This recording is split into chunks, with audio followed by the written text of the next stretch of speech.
Because, like, you know, I don't know if you've noticed a trend in my videos, but when a video does well, I do a sequel. I usually do a sequel or something in a similar vein. At least I try to. Like, my next video, I'm currently working on my next Sonic video, that is. I'm working on a few videos. One of them's a non-Sonic video, which I'm very excited to work on. It's just gonna take fucking forever to make. My next Sonic video I'm working on, it'll come out and you will go, oh wow, this is kind of just like a sequel to that one that did really well. And then I will say, yes it is. Because it did really well. And like, I don't mind doing that either. It's not like I'm like, oh, I have to make a people pleaser video. I love talking about Sonic. I will willingly talk about Sonic till the day I die. I yap to people about Sonic 24/7 IRL anyway. Sonic is just a big part of my identity, and it'll stay that way probably till the day I die. Low-key, Sonic will probably be on my coffin. You should rank every Sonic 1 port. Maybe.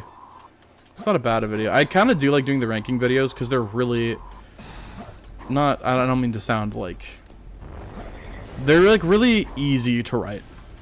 Because I just have, the first thing I have to do is rank them, and then I write about their placings, and that's about it. And I'm not a big writer. I don't like writing that much. It's unfortunately the niche of content I've fallen into is just scripted videos about ranking stuff. I much prefer doing improv and like comedy stuff. Like this, like streaming. I think streaming's really fun. Or just doing videos like my Jeopardy video. Those are the type of videos I love making. Those ones are fun. They're fun to make. I love editing. I find editing very fun. Maybe controversial. I think editing is very fun. I love editing. So literally the only process of making a video I don't like is script writing. I'm just not a big fan of it. I think it is required to make my videos good, obviously. So I'm gonna keep doing it.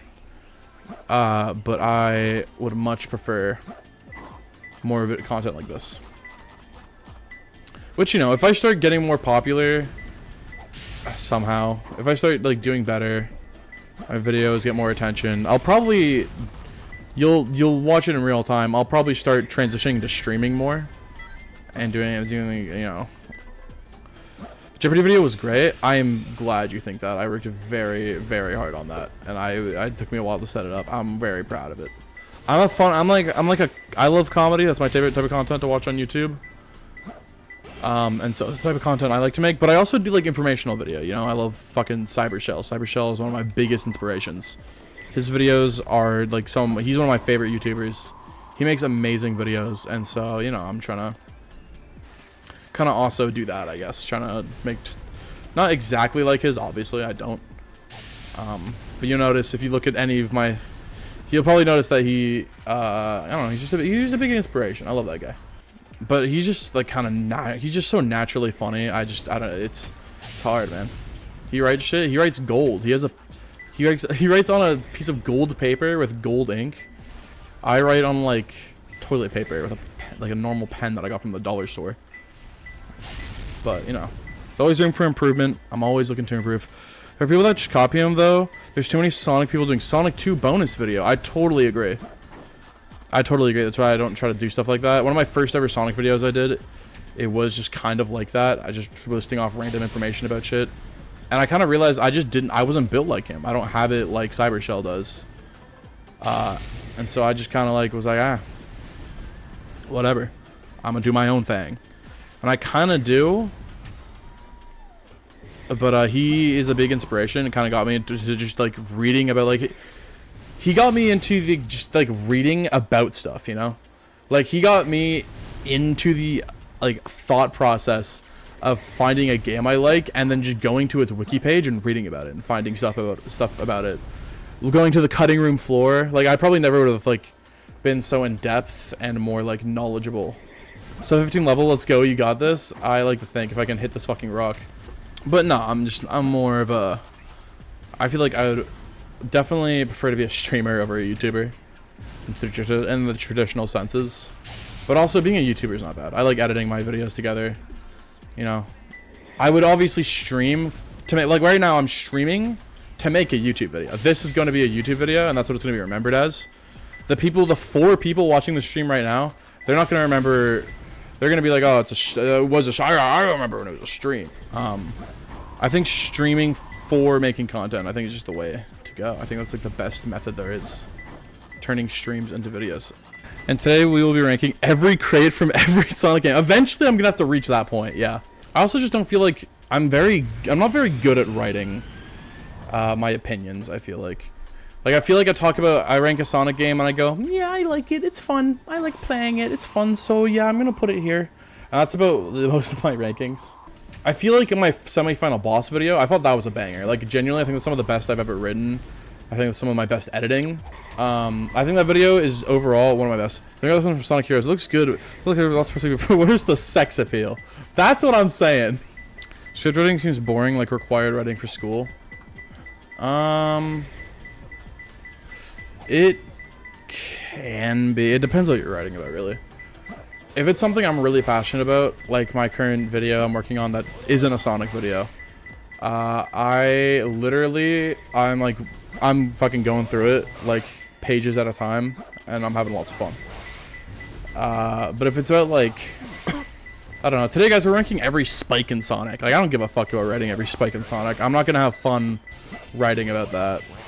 Ranking every polygon in SA1. Not a bad, not a bad idea. I do love talking about boss fights. That is not a lie. I'm very passionate about boss fights. And so any video where I'm ranking boss fights, I am happy. My first ever one, ranking final boss in Sonic, it was my first video to really pop off. I'm not too proud of it these days, because I just think it's kind of mid. I think the semi-final boss video is a better representation of, like, the type of content I want to make, the type of content I'm proud of. Like, I will, like, I don't know. I think I did really well in that video. I will gladly glaze myself, because I think I did great. And I'm down to say that out loud with my voice. You know, I got received well. A lot of people talked about it. People are talking about the shit I said on my Discord for a few days. Like, they knew what's up. Like, when I drop a banger video, I'll know, because the Tanner Adventure Discord, they'll be talking about it for a few days. They'll be talking about it, and they'll be like, yeah, I have this to think, I have this to say. And that's how I know I made a good discussion piece. I made a video that people can talk about. I think that's just kind of like what I'm trying to go for. Like, if I make a video and people in the comments are like, I disagree with you, that's a good video. I made my thoughts clear. I made my opinions clear. Blah, blah, blah, blah, blah. You know what I'm saying? And, you know, I don't care if, like, videos like the Jeopardy video don't do well. Because those are passion projects. Those are just fun little things I make for myself. I whether they get watched or not. My channel has never been about having viewers. The fact that I do is kind of crazy. Like, consistent viewers that I can name, consistent commenters, people in my fucking Discord server. I expected maybe 4 people in my server at most. And we actually have, like, a good amount of people there that actually talk pretty consistently. So, I don't know. I am just very happy with where I've ended up. But even if I had no viewers, I would probably still be making videos and streaming. I would be doing the stream right now if I had 0 viewers. As for the Discord server, it would not fucking exist. Fuck that. There would be no reason to have a Discord server if I didn't have, like, some consistent viewers. Like, I know I have at least an average of 100. My current consistent viewer rate is 100. That's so fucked in the head. My current consistent viewer base is like 100. And that's a lot. That is a lot of people.